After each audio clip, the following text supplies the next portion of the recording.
First of all இது ஏன் நடக்குதுன்னா, இப்போ குரூப்பில் 5 பேர் இருக்காங்க. அதில் ஒரே ஒருத்தர் மட்டும் என்ன சொல்கிறாங்கன்னா, he saying some kind of opinion. சரியா? அந்த ஒப்பீனியன் மற்ற 4 பேர் கூட நல்ல மிக்ஸ் ஆகுது அண்ட் அவங்களோட ஒப்பீனியன் கூட மேட்ச் ஆகுது.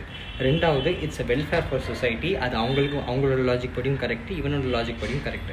ஸோ இந்த 5th பர்சனோட ஒப்பீனியன் மற்றவங்களால் அக்செப்ட் ஆகி செலிப்ரேட் ஆகி அந்த ஒப்பீனியன் அவனோட ஒப்பீனியனாக மாறி அதை பீப்புள் லைக் பண்ண ஆரம்பிச்சிட்டாங்க. அந்த பர்சன் இப்போ லீடர் ஆகிறதுக்கு பெரிய சான்ஸ் இருக்குது அந்த குரூப்பில். இதே லைக் இப்போ ஹேட்டாக எப்படி மாறும்னா, இப்போ 5 பேர் இருக்காங்க, 5 பேரும் திருடாங்க. அதில் ஒரே 4 பேர் என்ன சொல்கிறாங்கன்னா, நம்ம இப்படி திருடுவோம், நம்ம அப்படி திருடுவோம்னு சொல்கிறாங்க.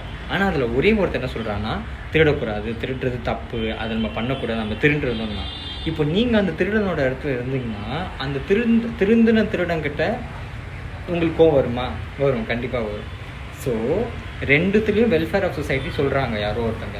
ஆனால் ஒரு குரூப்பில் அது வந்து லைக்கபிலிட்டியாக மாறுது, இன்னொரு குரூப்பில் அது ஹெய்ட்டாக மாறுது.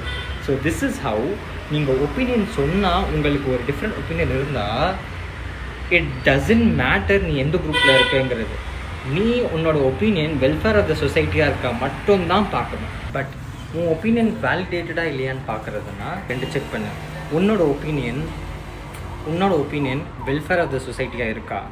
ரெண்டாவது, எது நீ செக் பண்ணக்கூடாதுன்னா, மற்றவங்களுக்கு பிடிக்கலையா, மற்றவங்களுக்கு வேலிடேஷன் இருக்கா இல்லையா, அது உனக்கு தேவையே இல்லை. உனக்கு தேவையில்லாம் வெல்ஃபேர் ஆஃப் த சொசைட்டி இருக்கா, அவ்வளோதான். You need to go. அந்த மாதிரி இருக்கிறவங்க தான் பெரிய பெரிய இடத்துக்கு வந்திருக்காங்க. Example Periyar is atheist. So he was appreciated for his social works, but he was kind of given pressure by other group of people. புரியுதா? everyone has their opinions, so you can't எல்லாரையும் நீ ஹாப்பி படுத்த முடியாது. So reformability in society will change only if your opinion is hated, but it should be for the welfare of the society. Of hate is not accepted is self hate. நீ தன்னைத்தானே had பண்ணிக்க போகிற. நீ தன்னைத்தானே had பண்ணிக்கிட்டா உன் ஒப்பீனியனை நீயே கேட்க மாட்டேன், உன் ஒப்பீனியனை நீயே மதிக்க மாட்டேன், உன்னை ஈஸியாக மேனிப்புலேட் பண்ணிடுவாங்க. மற்றவங்க கிட்ட போய் உன் ஒப்பீனியனை வேலிடேஷன் கேட்பேன், மற்றவங்க அவங்களோட செல்ஃபிஷ் எண்ணத்துக்காக உன்னை மேனிப்புலேட் பண்ணுவாங்க, உன்னை இன்ஃப்ளூயன்ஸ் பண்ணுவாங்க. ஸோ அங்கே நீ தோத்துடுவேன். இது உனக்கு தேவையா?